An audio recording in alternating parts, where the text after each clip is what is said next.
Black Mountain Home started in 1904. Dr. Robert Perry Smith was the superintendent of missions at Asheville Presbytery. And Dr. Smith was an orphan himself. He was orphaned during the Civil War. So he had a heart for the plight of orphans. The home was originally built to help true orphans, those who did not have a mom and a dad. But over the years, it's kind of evolved to a place where now we help children who have been orphaned by need or circumstance. Our continuum of care at Black Mountain Home starts at birth and goes through college and beyond. We have homes on campus now. We have a foster care program. We have an independent living program that provides youth who are over the age of 18 with educational opportunities. Just like in your family or my family, our kids don't age out. And I think it's one of the many things that kind of makes Black Mountain Home different. One of the greatest needs when a youth comes into our care is knowing that they are worth more, that God has a plan bigger than whatever their past has told them. Our students, many of them have not had the opportunity to have a childhood. And that's a recurring story over and over again. Kids that just haven't had the chance to play, haven't had a chance to have fun, go on a youth retreat, being really silly, cutting up, having healthy relationships with adults. Those are things that our students have never experienced. A lot of our kids come to us from situations of abuse or neglect. They really just need somebody to step into their life and love them and build a relationship with them. All of our kids strive for normalcy. They want to be able to come home to a mom and dad who love them, will spend time with them, whether it's throwing a ball, reading a story, building a relationship that's strong enough just to listen and care. The relationship's the first piece, and that is the most important thing.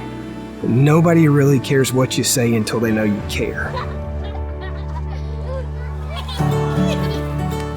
When I came here, this is not what I expected, because I did expect another institutionalized group home, but it's not that way here. We had house parents that are a married couple, so it felt just like they were our parents. They helped us do our homework, played with us, we ate dinner together, we did chores together, we watched TV together. We were a family. And this is my family. This is where I feel loved, I feel cared for. And just feeling like you're a part of a community.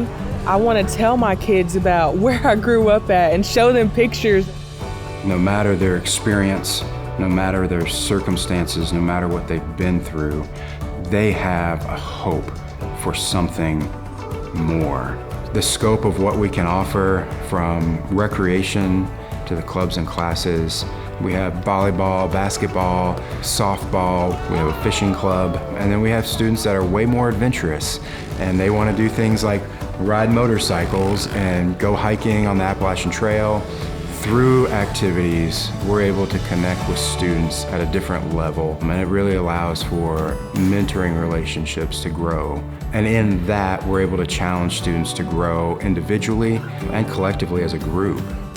That's why we mountain bike and play softball together, and paintball and arts and crafts and perler beads. And then on top of that, having an education coordinator who's able to liaison with the school and help our local teachers understand where our kids at. But it goes beyond education.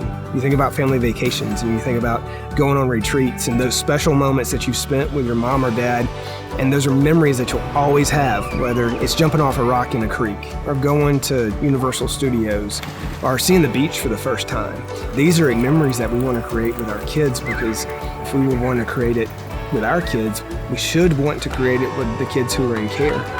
Here, it's like you just feel so safe and just open to experience new things. I never really imagined myself sharing my story because I'd always cry. So being able to feel empowered by my experience and not ashamed by it, and to be able to show how far I've came in my life, I just feel confident in who I am today, and that's because of the home. As many kids as we serve, and we could put to bed up to 110 tonight, there's still more that need that help. You know, Jesus left the 99 for the one, right? And you think about it, 100 kids on this campus, but there's still 10,000 out there. We've got a lot of work to do, but we can't do it without people who support this home, whether it be their time, their talents, and their treasures. This is what I know and what I've seen. As I've worked with the students over the years, I know that the hope I have in Jesus is the same opportunity they have in Jesus. And to be able to work at a Christian ministry where we can share that hope with students and encourage them in that through the trials and the different things they experience is always a fire underneath me to keep me going. Finding your identity in Christ, finding my identity in Christ has changed my life. So getting to be a part of helping students find that is just a blessing, and it's such a beautiful privilege. Because when they are secure in who they are, then they know that there's hope for their future. We talk about our kids being at promise. God has a plan and a purpose for every single one of our students. And when they can identify their identity in Him and be secure in their identity, and they can step into those plans and purposes and the fulfillment and the beauty and the joy and the blessings that come with that, I want that for all of our kids. There are some places in the world where the veil is just a little bit thinner from here to there, and I think Black Mount Home is one of those places. God has specifically called us in His Word to care for the widows and the orphans, and I can think of no higher calling than to give a child a first chance at life. And that's really what we do here. As you walk around this campus and you see the kids smiling and you see them walking back and forth to activities, we are favored by a Most High God. And it's just amazing. It's amazing to see that in each circumstance, God continues to provide.